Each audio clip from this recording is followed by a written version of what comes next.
Hey guys, Heather here from Portland Volvo, and I have some good news and some bad news to share with you.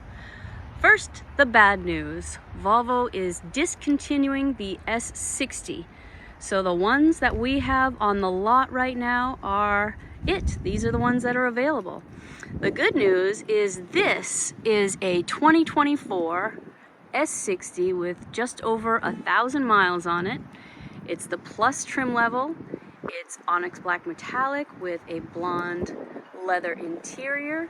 The good news is this car has a ton of discounts because it's one of the last 24s and because it's in loaner service. So you'll see all the details below in the description box. This one is available for immediate delivery. Let us know if you want to take your little piece of Volvo history home today. Thank you so much for your interest, and we'll see you soon.